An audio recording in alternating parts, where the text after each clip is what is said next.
Bienvenidos a un nuevo capítulo de Conozco su enfermedad de columna junto al doctor Álvaro Dowling y la clínica DWS Spine Clinic Center Santiago. El tema a tratar hoy día es: se me adormecen las manos y los pies. ¿Qué hago? ¿Cuáles son sus tratamientos? ¿Y cuáles son los motivos que originan esto? Por supuesto con el doctor Álvaro Dowling. DWS Spine Clinic Center, los especialistas en columna, nos preocupamos por ti.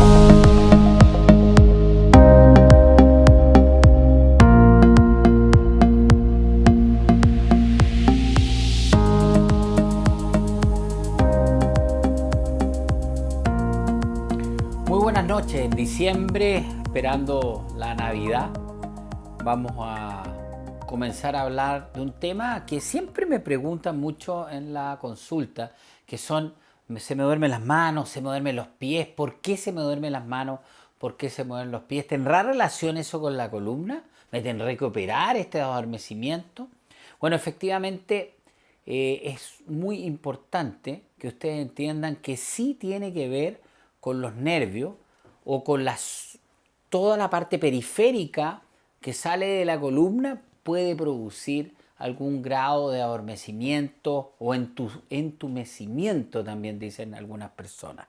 Entonces, ese grupo de enfermedades los que nos vamos a mencionar hoy día, y después vamos a la columna propiamente tal, para empezar primero el barniz de enfermedades parecidas o que tienen relación con la columna, son las enfermedades neuromusculares.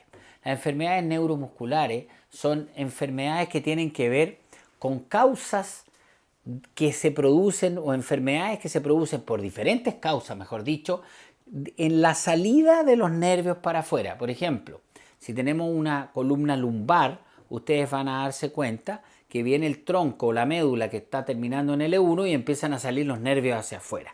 Todas las enfermedades que salen de aquí hacia afuera, también los músculos que están alrededor, se llaman enfermedades neuromusculares.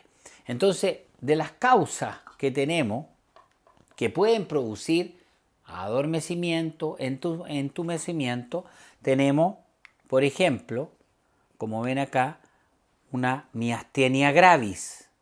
Tenemos polineuropatía, que son estas enfermedades típicas, por ejemplo, la falta de vitamina B, que se produce en la periferia, distales, que se producen estos adormecimientos.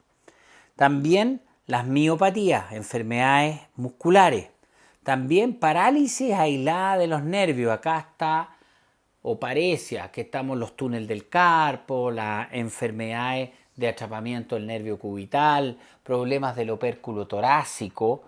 Todo ese tipo de atrapamiento periférico de los nervios periféricos puede producir adormecimiento.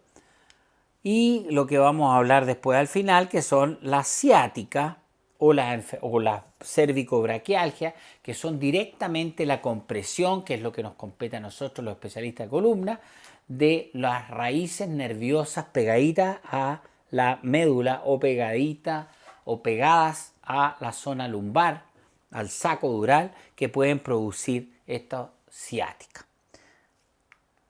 ¿Cuáles son los síntomas cuando uno dice se me adormecen las piernas o los brazos? Los síntomas son pérdida de fuerza. Se asocian muchas veces, otras no, a pérdida de fuerza. Otro grupo fundamentalmente son hormigueos. Hormigueo más pérdida de fuerza es lo más frecuente. O hormigueo con dolor de la parte del cuerpo implicada, también duelen, como en las ciáticas, por ejemplo. Y inestabilidad. Las causas que ustedes tienen más frecuentes, tenemos causas tóxicas, por ejemplo, que alteran los nervios, que el alcohol o algunos fármacos, algunos remedios. Tenemos causas metabólicas, que el típico ejemplo son las diabetes, que dan estas polineuropatías distales como en bota, pero nunca se olviden que la diabetes es un fantasma, de repente dan mononeuropatía, dan adormecimientos de una raíz, se confunden muchísimo con problemas a nivel de la columna y son metabólicas. Por eso la importancia del diagnóstico diferencial. También tenemos que es muy frecuente, o sea, no sé si muy frecuente, pero se da con cierta frecuencia y produce tremendos errores diagnósticos, que se infecte, por ejemplo, con el virus herpes, imite un dolor ciático de una raíz lumbar. Y pareciera que fuera una hernia y al final era una infección herpética o de una raíz torácica, que es más frecuente. Enfermedades con dolor neuropático. Es muy importante que las enfermedades, como habíamos comentado hace un poco, pueden ser también relacionadas con dolor neuropático, dolor de los nervios, ese dolor como de muela, ese dolor desagradable que tienen. Y también las enfermedades podrían tener falta de fuerza, como habíamos mencionado entre los síntomas. Entonces, ¿qué pasa con estos hormigueos? Cuando nosotros tenemos hormigueo tenemos que pensar dentro de otros diagnósticos, estos diagnósticos de enfermedades neuromusculares, afuera de la médula, hacia afuera con los músculos involucrados. Descartando estas diferentes causas de dolores neuropáticos o de hormigueos también, de adormecimiento, nos quedamos y vamos a comenzar a hablar un poco más bien de las raíces nerviosas. Cuando tenemos compresiones de esta zona, de la zona central del canal lumbar, esto es la columna lumbar, este es el sacro, cuando tenemos compresiones del centro, acá, ya sea por una hernia que viene desde acá, o sea por una estenosis, también como hay compresión radicular, vamos a tener una posibilidad de tener hormigueos y tener estas sensaciones y también dolor. Dependiendo dónde va a ser la compresión, si va a ser en el centro, ustedes van a tener un dolor más central. Si va a ser más hacia lateral, ya sea derecha o izquierda, van a tener el dolor irradiado, en el caso lumbar, hacia la pierna derecha, dependiendo de la raíz que involucre. Si involucre raíces altas, ese adormecimiento y ese dolor va a ser más a la cara anterior del muslo. Si son raíces más bajas, va a ser posterior. En otras palabras, ustedes con la anatomía neurológica pueden determinar cuál es su problema. De hecho, nosotros hace tiempo atrás teníamos en la página web Identifique su dolor y ustedes pueden pinchar en una parte de la página y le va a dar la raíz que está comprometida. Entonces ustedes pueden decir, si a mí me duele la zona del cachetito hacia afuera o el glúteo hacia abajo, puedo tener lo más probable un problema en la raíz 5 o en la raíz S1. Entonces es muy importante la distribución anatómica que ustedes tienen para determinar cuál es el problema que tienen en la columna lumbar o en el caso de los brazos en la columna cervical. Entonces todas las hormigueos y radiaciones hacia brazo son producidas por la columna cervical, en el caso de patología de columna, de estenosis de columna. En el caso de irradiaciones hacia las extremidades inferiores, van a ser producidas fundamentalmente por la columna lumbar, por esta columna.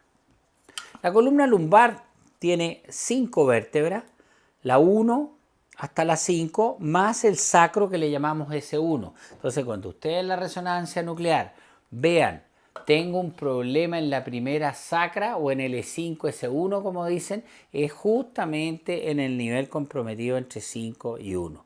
Si compromete ese tipo de raíces, esta raíz es la L5. Por lo tanto, si ustedes tienen un compromiso 5-1, van a tener, si es periférico o acá en el foramen el problema, van a tener un dolor irradiado por la L5. Si ustedes tienen un problema al medio, va a ser esta raíz que va bajando por aquí, entonces va a doler la S1 que va más hacia el dedo chico, la otra va más hacia el dedo gordo por la parte del dorso y la otra por la parte de la planta. Entonces, así los médicos que estudiamos neuroanatomía tenemos que tener claro cuál es la irradiación de estos raíces nerviosas que dermatomo van a tomar, que miotomo para la parte motora van a afectar a los músculos, al grupo muscular. Por lo tanto, en resumen, si ustedes tienen adormecimiento de manos y pies, tienen que descartar patologías periféricas de los nervios o de las raíces nerviosas, que son estas partes que van saliendo acá, o cuando se juntan, porque estas raíces nerviosas después se juntan y van formando nervios periféricos. Y pueden estar los atrapamientos en los nervios periféricos, como habíamos hablado, por ejemplo, el típico síndrome del túnel del carpo. Entonces dicen, doctor, ¿qué cree usted que tengo? En las mañanas amanezco con los dedos todos dormidos y se me caen las cosas y después se me pasa un poco.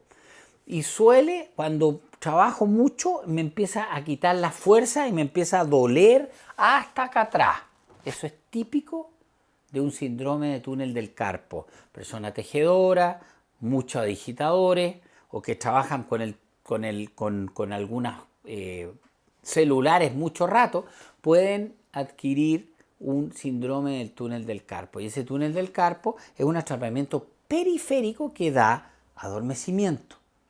Por lo tanto, los adormecimientos son sumamente importantes en el diagnóstico, pero no siempre son problemas de la misma columna. A veces, como hablamos recién, pueden ser problemas musculares, problemas a nivel de los músculos, pueden ser problemas metabólicos del cuerpo que está funcionando bien, como una diabetes, un hipotiroidismo, que pueden dar este tipo de adormecimiento, o pueden ser un problema de tipo, por ejemplo, infeccioso o autoinmunológico, que ataque la parte, que las células del cuerpo, la parte inmunológica suya, se confunde y ataca zonas sanas, creyendo que son enfermas o que son destructivas para tu cuerpo. Se confunde el aparato inmunológico y ataca y forma enfermedades que se llaman autoinmunes. Entonces, los adormecimientos son un tema muy importante que ustedes tienen que considerar en la sintomatología y estudiarlas para ver cuál es la causa precisa de estos adormecimientos. Entonces, siguiendo con el tema más específico de la columna y del lumbar, que es lo más frecuente, vamos a hablar un poquitito de la lumbar. Nos vamos a encontrar que la mayoría de las zonas donde producen estos dolores irradiados y estos adormecimientos en las manos y en el caso de la columna lumbar de las piernas, están en los recesos laterales. Los recesos laterales son una sector anatómico como especie de tubo que conecta y comprime estas zonas cuando hay procesos degenerativos. Se empieza a achicar este tubo que está acá se empieza a achicar y comienza a apretar esa zona. La más frecuente zona de compresión es los recesos laterales.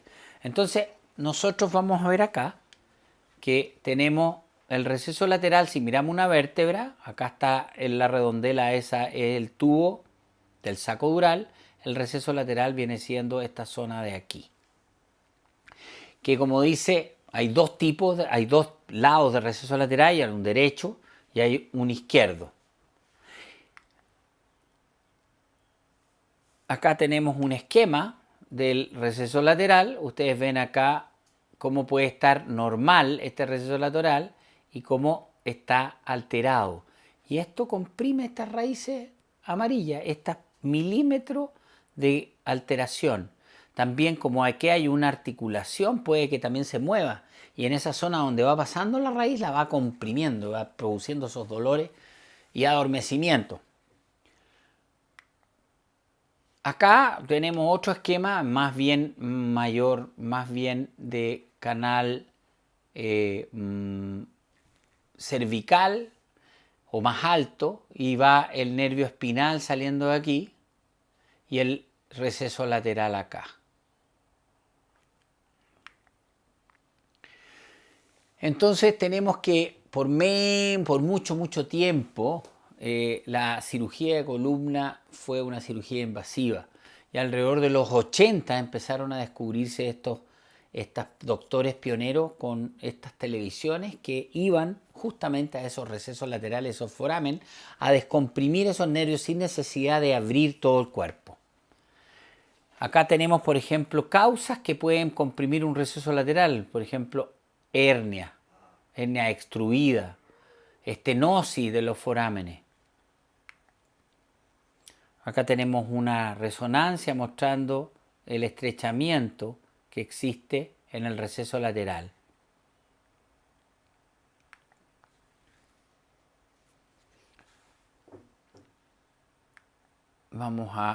Por ejemplo, cuando tenemos un dolor radicular, los síntomas que nos encontramos, como habíamos visto, son adormecimientos como hormiguitas, dolores y debilidades musculares. Son las pruebas que nosotros hacemos. También vemos los reflejos. Cuando un nervio, cuando una raíz periférica está alterada, el reflejo se altera.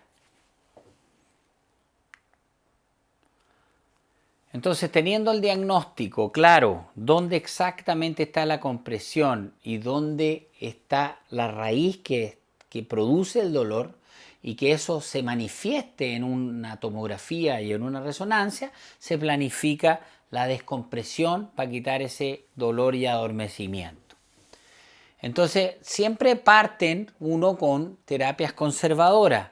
Las terapias conservadoras tenemos medicamentos, quiropraxia, terapia física, o sea, fisioterapia, kinesioterapia y algunas terapias intervencionistas, porque también se habla de que hay estenosis, pero también hay fenómenos químicos asociados, entonces inyecciones de esteroides directas ahí, o bien alguna inyección ahora que está tan de moda. De hecho, estamos escribiendo un capítulo en el libro que estamos confeccionando de columna lumbar de los productos biológicos que podrían actuar como antiinflamatorio y regenerativo, dicen algunos, de la zona del disco, produciendo fundamentalmente las plaquetas y estas células madre un fenómeno de disminución de dolor, que es lo que se busca en estos casos. Y después llegamos, cuando esto no funciona, llegamos a la cirugía mínima invasiva, bien tipo endoscópica, que podamos visualizar el problema de la estenosis y ampliarlo. Para eso usamos un triángulo que le llamamos triángulo de Campbell, porque hay un esquema, va la raíz saliendo hacia afuera y por ahí Campbell, un doctor de Nueva York, se le ocurrió meter una televisión, introducir una televisión para descomprimir o bien esa raíz o la que pasa por arriba. Entonces ese triángulo, que es esto que está acá, esto es posterior, esto es la guatita, se introduce la televisión por ese triángulo por acá, por esa zona que ustedes están viendo ahí. Entonces, vamos a planificar la cirugía como hemos hablado en otras ocasiones. Vamos a ver la oblicuidad de los discos, si tiene hernia o no tiene hernia, si es un cachito o no es un cachito. Y vamos a ver ciertos fenómenos anatómicos o variantes anatómicas, para planificar la cirugía. Después de la planificación, por ejemplo, en este caso tenemos acá un estrechamiento importante, el dolor era del lado derecho y acá el receso está bastante disminuido, entonces y la faceta subluxada, vamos a planificar si vamos a estabilizar o no estabilizar, solo descomprimir a ese paciente. En el pabellón quirúrgico se marca la oblicuidad del disco y la distancia a la línea media, y tanto en el plano AP como en el plano lateral. Y con eso tenemos que estamos abriendo el foramen, porque era tan pequeñito esta zona, era tan pequeñito que primero tuvimos que, bajo visión, abrir el foramen. Como ustedes ven en el video, se abre en forma mecánica el foramen para poder introducir después el endoscopio. Ahí ya se abrió y se puede introducir el endoscopio en la zona con el objetivo de despejar esta raíz nerviosa que están viendo ustedes acá. Cuando ustedes ven en la resonancia foraminoestenosis, estenosis foraminal, eso es como nosotros estamos abriendo, y la idea en un tiempo más es esto, robotizarlo un poco, mecanizarlo para que sea preciso y preplanificado en computadora. Eso es el sueño de WS en unos años más, poder hacerlo esto bajo computadora. Estas son las herramientas que se usan para poder hacer esta cirugía. Se usan Kerrison, que se llaman, que son para sacar pedacitos de hueso en un solo sentido. Cánulas de trabajo, donde va el endoscopio, trefina. Miren la cantidad de pequeñas cositas que se tienen que usar para hacer la cirugía de columna. Acá tenemos otro tipo de instrumentales, más instrumentales. motores que se ocupan, pinzas específicas, largas, porque van introduciéndose dentro del endoscopio, las cánulas de trabajo y endoscopio. Ahí ven ustedes cómo estamos usando trefina para poder sacar unos cachitos que estaban ahí. Arriba están las fotos, qué es lo que estamos haciendo, y acá abajo cómo lo estamos haciendo en tiempo real. Ahí está la resonancia, cómo se planifica. Ahí el motor que se ocupa para poder abrir estos forámenes. Ustedes, aunque no lo crean, los pacientes están despiertos. Esto duele muy poco porque ya el nervio está descomprimido y está sedado. Ahí estamos sacando ya con la Kerrison, fotos de la Kerrison. Ahí están las pinzas, acá la Kerrison que se ve adentro. Y aquí vamos a ver, por ejemplo, una técnica de estenosis. Ahí está la zona comprometida. Se planifica la apertura de esta zona.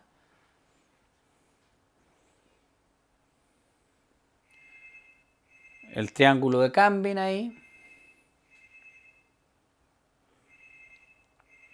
Los dilatadores.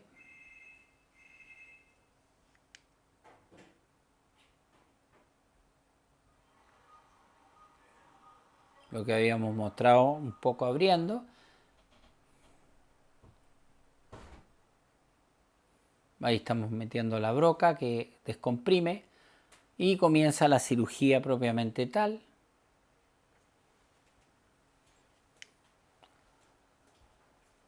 Ahí empieza a usarse el motor.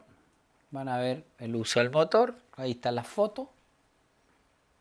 Cómo va abriendo esa estenosis que tenía el paciente aquí. Ahí está estenótico. Se va abriendo el hueso que está ahí para que mucho más adentro aparezcan las raíces nerviosas.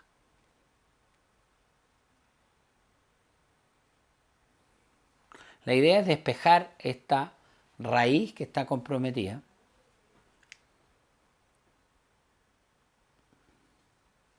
Estamos usando trefina.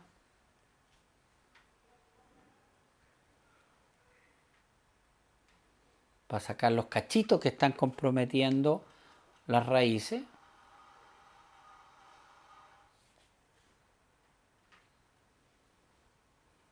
Son como con dientes, sacan pedacitos como tacos de hueso.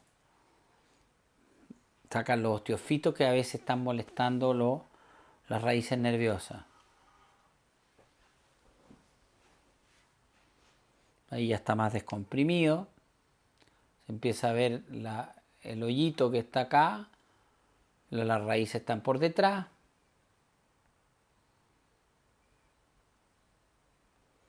Con la Kerrison se va a abrir más ese foramen donde salen las raíces.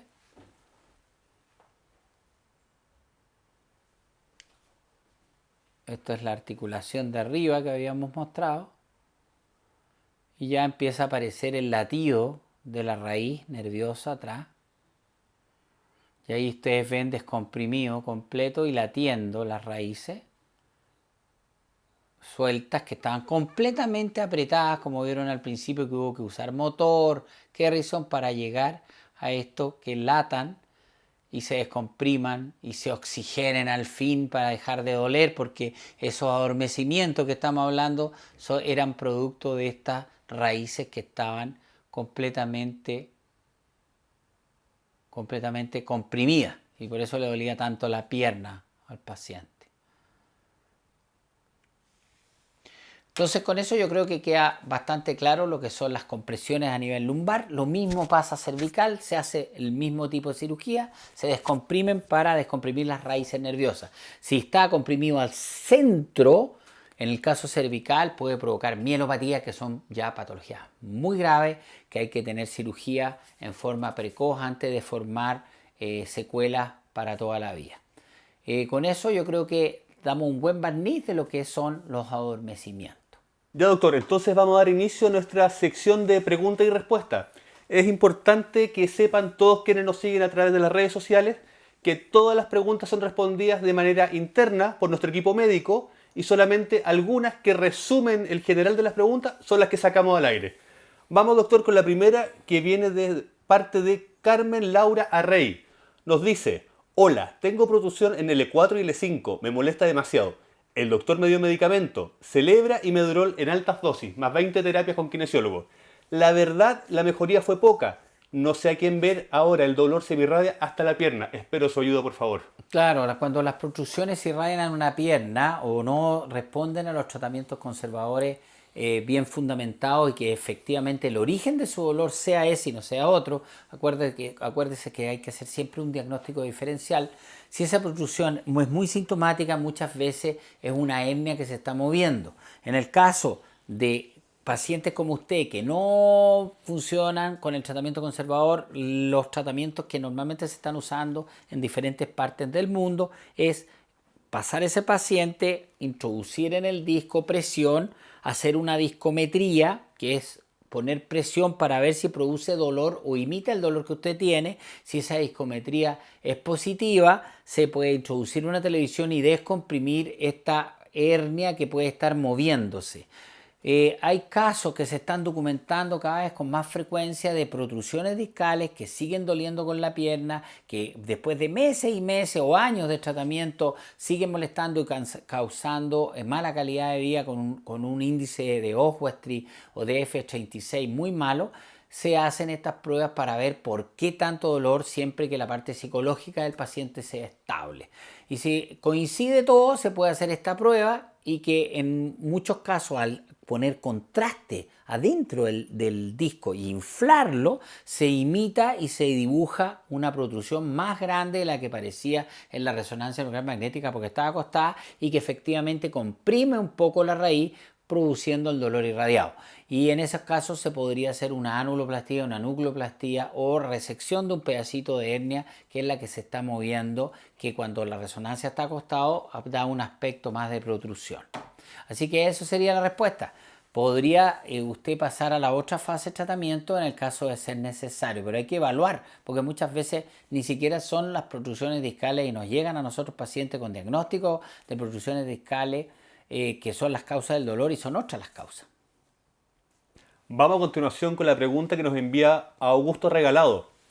Nos dice: soy operado hace un año de L4, L5, S1, foraminotomía, y sigo igual con mis dolores. Ya hice terapia durante julio y agosto y nada. ¿Alguna sugerencia, doctor? Claro que sí. La foraminoplastía tienen un índice de éxito de 80-90%. Sobre todo cuando hay escoliosis involucrada o mecanismos de inestabilidad, puede un grupo de esos pacientes no andar como se espera en una foraminotomía. Entonces, normalmente hay que reevaluar. Lo más difícil en la cirugía de columna es reevaluar un paciente que ha sido operado y que no ha tenido el éxito adecuado. Ahí hay muchos factores, es un tema que a mí me encanta porque me piden muchas veces hablar de eso. Eso lo da la experiencia, como decía un doctor, profesor mío, médico, que no se complican los pacientes o que tiene éxito 100% es porque no opera. Los que operamos, ya sea mínimo, endoscópico, lo que sea, vamos a tener pacientes complicados, vamos a tener pacientes que no andan como esperamos, por eso publicamos. Y si ustedes se fijan, las publicaciones en las revistas científicas salen las complicaciones, salen los que no andan bien. Si él tiene una foraminotomía o foraminoplastía, supongo que lumbar, porque puede ser también a nivel cervical, y no han dado bien, hay que replantearse. ¿Qué es lo que hace uno? Ver el tipo de dolor que tiene ese paciente, qué distribución anatómica tiene, como escuchamos recién hablar, que es muy importante saber esa raíz por dónde va, y si eso coincide con una imagen, podría postularse un tratamiento más adecuado. En el caso de los forámenes, lamentablemente hay una nebulosa, porque ustedes van a encontrar forámenes muy pequeños sin dolor. Por lo tanto, a veces abriendo un poco se soluciona el problema, pero no sabemos si hay fenómenos vasculares asociados, hay fenómenos de inestabilidad a veces asociados. No es fácil, cuando el paciente no anda bien con una cirugía, determinar el origen, pero cada vez podemos lograr un approach, un acercamiento, una forma de llegar a un diagnóstico más adecuado. Si no hay diagnóstico, no hay tratamiento. Por lo tanto, en estos casos, con mayor razón, el diagnóstico. ¿Por qué? Si el dolor coincide con las resonancias, el defecto, tener un tratamiento o un plan de tratamiento más adecuado. Nos escribió a través de Facebook Sara Márquez, que nos hace 3 preguntas. La primera, ¿cuánto tiene que medir una hernia para que te la quiten? La segunda es, si no te la quitan, ¿en cuánto tiempo te crece? Y la última pregunta es si las hernias duelen. Oye, me encantan las preguntas, originales ya para preguntar, ¿Sí? fíjate. Y súper lógicas las preguntas. Pero lamentablemente no tienen una respuesta como ella va a querer. Las hernias no dependen directamente proporcional del porte para operarlas o no operarlas. Porque las hernias pueden salir grandes, después reabsorberse, disminuir, no aumentar. No son como plantas que van aumentando. También pueden aumentar, salir un poquito de material y después salir más material y empujar más el ánulo e ir debilitando. Por lo tanto, no hay un patrón. ¿Dónde está la clave? La clínica, la sintomatología que tienes. Si tú tienes una hernia que te está doliendo, que te tiene calidad de vida mala, que ya te tiene que los tratamientos conservadores no funcionaron, bueno, ahí se saca la hernia y se mejora. Esa es la indicación. No por el tamaño, ni tampoco por si crece o no crece. Es por la clínica que produce esa hernia y la incapacidad. Ahí está la clave en el caso de la hernia. Si ustedes ven un disco que se hernió una vez y después se la sacan y se hernia de nuevo, más posibilidades de que salga la tercera, porque está más débil. La hernia es solamente un efecto de una discopatía que va avanzando y va debilitando la pared donde la contiene. Sigamos hablando de hernias, esta vez a través de la pregunta que nos hace Anak Chacón. ¿Las hernias se reabsorben? Y luego nos dice, ¿se puede mejorar sin cirugía una hernia L4, L5 con pinzamiento? Sí, claro, las hernias se pueden reabsorber, de hecho siempre disminuyen o se deshidratan. Cuando la hernia se escupe el núcleo hacia afuera, normalmente llegan los aparatos de defensa del cuerpo y absorben y comen, por decirlo así, el fragmento expulsado. Cuando la hernia tiene un fragmento duro de ánulus es más difícil, ahí solamente se puede retraer, pero disminuye. Lo importante es que el movimiento de esa hernia pare y deje de molestar, como hemos hablado varias veces, la raíz que va saliendo. Eso hace que el dolor disminuya. Si la hernia, independiente de todos estos fenómenos biológicos, deja de doler, ustedes quédense tranquilos, vuelvan a hacer su vida de a poco dirigidos por su médico tratante. Ahora vamos con la pregunta de Rosa Lagos. Nos pregunta sobre la fibromialgia y cómo esta está relacionada con la columna. Muchísimo. La fibromialgia, que es un tema polémico, hay algunos dicen médicos que no existe, otros que sí, pero en general la fibromialgia es que la percepción del dolor de ese paciente es más fuerte. Uno lo toca en diferentes puntos del cuerpo y reacciona más fuerte. Nosotros en columna tiene mucha relación porque mucho diagnóstico de fibromialgia llega donde nosotros de una persona, ejemplo, tengo un dolor ciático fuerte, tuvo una hernia o una compresión y tuvo mucho tiempo con dolor, después bajó ese dolor, no hubo un buen diagnóstico, no hubo un buen tratamiento y el dolor continúa y hace esta señora alodimia, empieza a hacer dolores por otros lados. Y eso se confunde a veces con fibromialgia, pero el origen está en ese problema puntual que fue el que originó todo este descalabro de problemas por todo el cuerpo. Entonces, es muy importante diferenciar cuando son más bien puras estas fibromialgias, entre comillas, puras, o están originados por un problema real anatómico de columna que después desencadenó dolores por todos lados. Hay algunos estudios donde muestran la actividad cerebral de estas personas que está aumentada. Entonces el cerebro es como una computadora que puede amplificar o puede disminuir los dolores, como el fakir que se concentra y se pone en los clavos, en una cama de clavos y lo aguanta perfecto y están enterrándose los clavos.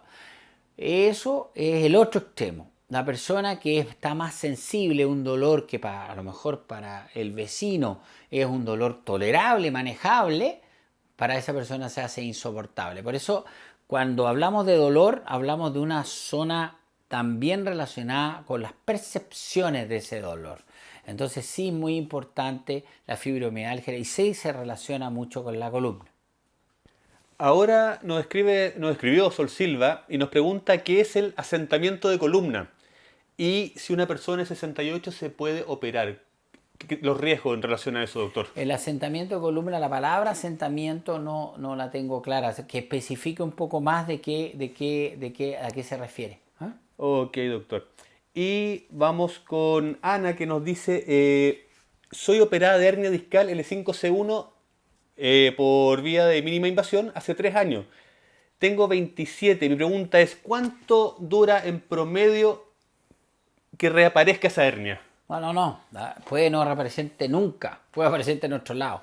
El promedio de 2 a 5 años de seguimiento, nosotros hemos hecho hasta, yo te diría, por lo menos 5 años de seguimiento en hernia y el porcentaje de reherniación en el mismo lugar es aproximado del 8%.